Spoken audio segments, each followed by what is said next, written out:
Alguma vez você já ficou perdido durante a leitura do texto bíblico? Já teve a impressão de ler a mesma história em mais de um lugar? A Bíblia está fora de ordem? Existe uma ordem? Calma, que nesse vídeo eu vou te explicar tudo. Segura aí! Seja muito bem-vindo ao Coisa de Irmão, eu sou o Anderson Gutenberg e hoje nós vamos falar sobre a organização do texto bíblico, porque isso gera dúvida em muita gente quando vai ler a Bíblia nas primeiras vezes, ou até mesmo você que já tem o costume de ler frequentemente, fica com dúvida às vezes da ordem do texto. Parece que o texto fica um pouco fora de ordem, parece que você lê uma história em um lugar e depois de vários livros é a mesma história, de um jeito diferente ou até mesmo igual o texto bíblico. Mas por que isso acontece? Como que isso aconteceu? Como que a Bíblia está organizada? Como que ela foi dividida? Isso tudo nós vamos ver no vídeo de hoje. Então segura aí. Mas antes, já deixa o like aqui no vídeo que eu tenho certeza que você vai gostar dele. Se inscreva no canal e, importante, ativa o sininho da notificação para o YouTube te avisar quando tiver vídeo novo, beleza? Para começar a conversa, nós precisamos entender que a Bíblia ela tem 66 livros. Isso eu estou falando da Bíblia protestante, porque se a gente for olhar a Bíblia católica, ela vai ter alguns livros a mais. Mas eu vou falar aqui em relação à Bíblia protestante, beleza? Então ela tem 66 livros, 39 no Antigo Testamento e 27 no Novo Testamento. Beleza, mas aí você me pergunta, tá, mas como que esses livros foram organizados? É importante a gente entender que a Bíblia ela toda está ligada, tanto o Antigo Testamento como o Novo Testamento, existe uma ligação entre todos os textos da Bíblia, que a Bíblia não é composta de livros soltos. Todos os livros, todos os textos, eles têm um propósito e estão ligados entre si. Então, uma história, às vezes, que começa num livro, ela vai ter a conclusão em outro livro, ela vai fazer parte de um contexto maior, de um propósito maior. A Bíblia ela foi dividida por estilos literários, vamos usar essa palavra, estilos literários. Então, ela não foi, os livros não foram colocados em ordem cronológica certinho, corretamente. Existe uma ordem, existe um sentido, mas a Bíblia não está em ordem cronológica. É importante a gente saber isso. Tá, mas como que ela foi dividida então? Como nós falamos, em estilos literários. Então, beleza. Então vamos para o primeiro estilo. Estamos falando do Antigo Testamento. Primeiro estilo, Pentateuco. Pentateuco, se nós formos olhar na palavra, penta, 5, quer dizer 5. Então, são 5 primeiros livros da Bíblia: Gênesis, Êxodo, Levítico, Números e Deuteronômio. Também é conhecido como a lei do povo judeu ou Torá, usando a palavra hebraica. Então, os 5 primeiros livros compõem o primeiro grupo dos livros da Bíblia. E, rapidamente, nesses textos, nós temos o relato da criação do mundo, a criação do homem, Deus criando o homem. Nós temos ali o relato do dilúvio, Deus falando com Abraão, com Isaac, com Jacó, o povo no Egito escravo. Deus chama Moisés e, para libertar o povo, conta a história do povo no deserto, os milagres, várias histórias que aconteceram naquele período, e esse período se encerra com a morte de Moisés lá no final de Deuteronômio. E se você quiser saber mais algumas curiosidades sobre a Bíblia, eu vou deixar aqui no card um vídeo que nós fizemos sobre 25 curiosidades em relação à Bíblia. Tá imperdível. O segundo grupo nós vamos ver que são os livros históricos. Então, a Bíblia, onde que ela está agora? Acaba em Deuteronômio com a morte de Moisés e o povo vai entrar na Terra Prometida. Então, começa agora a contar a história do povo dentro da Terra, da conquista, dos desafios, dos reis que tiveram ali em Israel. Então, tem toda a história de Israel, do povo de Israel. Então, são os livros históricos. Anota aí os livros desse grupo: Josué, Juízes, Esther, 1º e 2º Samuel, 1º e 2º Reis, 1º e 2º Crônicas, Esdras, Neemias e Ruth. E é interessante a gente ficar atento nesse bloco de texto, porque algumas passagens podem se repetir em Reis, em Crônicas, porque são contadas por pontos de vista diferentes. É interessante a gente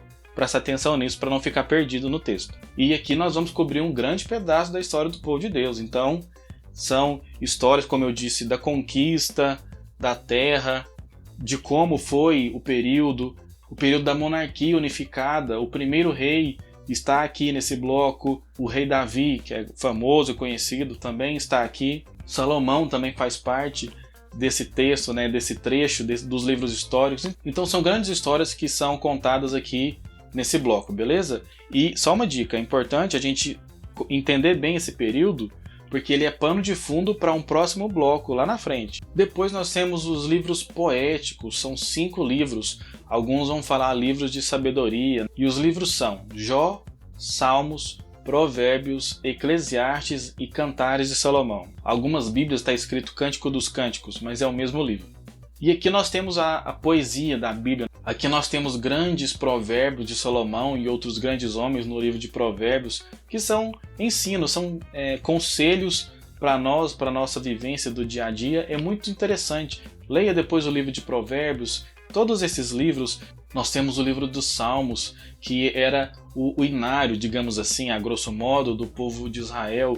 Eram as músicas que eles cantavam, que eles adoravam a Deus. Um grande salmista, né, o que mais escreveu salmos foi o rei Davi, que escreveu uma grande quantidade de salmos. Então é um texto muito interessante, então vale a pena a leitura desses livros. Agora nós vamos para uma parte maior do Antigo Testamento, que é a parte dos livros proféticos. Ao todo são 17 livros. E os livros proféticos têm uma subdivisão entre profetas maiores e profetas menores. Mas por que existe essa divisão? O profeta maior ele foi mais importante que o profeta menor? Não tem nada a ver com isso, não tem nada disso. A única diferença é que o profeta maior escreveu mais que o profeta menor. O texto escrito, o texto que nós temos acesso hoje, é maior do que outros profetas. Por isso o nome, profeta maior e profeta menor. É simplesmente pela quantidade de texto deixado para nós hoje. Quais são esses 5 livros? Isaías, Jeremias, Lamentações de Jeremias, Ezequiel e Daniel. Lembra que eu falei que era importante a gente entender os livros históricos? É importantíssimo agora para a gente entender os livros proféticos, porque eles acontecem na mesma época.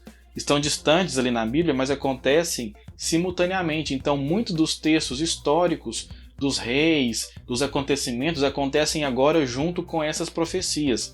Então, é interessante e importante nós entendermos o fundo histórico para depois entendermos em qual ponto da história nós estamos, para poder pegar aquela profecia e encaixar no contexto. Aí fica muito mais fácil a compreensão daquilo que nós estamos estudando. Olha só que legal. Também nós temos 12 profetas menores. Como eu disse, não é menor porque ele é menos importante, simplesmente porque o texto dele escrito foi menor do que outros profetas. Vamos aos livros. Oséias, Joel, Amós, Obadias, Jonas, Miqueias, Naum, Abacuque, Sofonias, Ageu, Zacarias e, por fim, Malaquias. E com isso nós terminamos o Antigo Testamento. Passando para o Novo Testamento, nós temos agora mais 27 livros e com algumas divisões para facilitar bem mais o nosso entendimento. Vamos ver quais são? O primeiro grupo são os Evangelhos, famosos textos escritos, né, que vão contar a história de Jesus. Alguns vão falar do seu nascimento, alguns vão falar simplesmente do seu ministério, mas todos o foco é o ministério de Jesus aqui. Então, quais são esses 4 livros? Mateus, Marcos, Lucas e João. O Novo Testamento também tem um livro histórico. Que livro é esse? É o livro de Atos dos Apóstolos, porque ele vai contar a origem da igreja primitiva, dos primeiros crentes, como que aconteceu, as primeiras conversões, logo após Jesus ressuscitar e voltar aos céus. Então é interessante a gente entender esse livro, esse texto, porque ele vai nos dar uma base, um pano de fundo também para as próximas categorias que nós vamos ver aqui no Novo Testamento. E agora nós vamos para as cartas. As cartas são um ponto importantíssimo do Novo Testamento, porque são nelas que nós vamos ver grandes explicações sobre o que Jesus falou e fez aqui no tempo do seu ministério terreno. Então nós vamos começar com as cartas de Paulo. Paulo que escreveu metade praticamente do Novo Testamento, né? O que nós temos escrito nos dias de hoje. Para ser mais exato, Paulo escreveu 13 cartas e vamos agora à listagem delas. Romanos, 1 e 2 Coríntios, Gálatas, Efésios, Tito e Filemon. Nós ainda temos mais 8 cartas no Novo Testamento que completam esse quadro das cartas, que são Hebreus, Tiago, 1ª e 2ª Pedro, João, 1ª, 2ª, 3ª e Judas. E por último, mas não menos importante, o último livro, que é o livro da Revelação, Apocalipse, que vai falar das coisas futuras, daquilo que vai acontecer no fim dos tempos. Ufa! É muita coisa, mas a gente conseguiu. E aí, você já sabia dessa divisão? Sabia desses blocos, desses estilos literários que a Bíblia tem? Comenta aí, deixa aí no comentário se você já sabia, se isso foi uma novidade para você. Espero que isso te ajude na hora dos seus estudos, da sua leitura. E sempre que você for ler, faça uma oração antes, peça ao Espírito Santo que possa falar melhor no seu coração através do texto lido, beleza? Deixa o like nesse vídeo, se inscreva no canal, estamos começando esse projeto e conto muito com a sua ajuda e com o seu apoio. Ativa o sininho para não perder as notificações, porque senão o YouTube não te avisa quando tiver vídeo novo. Por hoje é só, eu fico por aqui e que Deus abençoe a sua vida. Fui!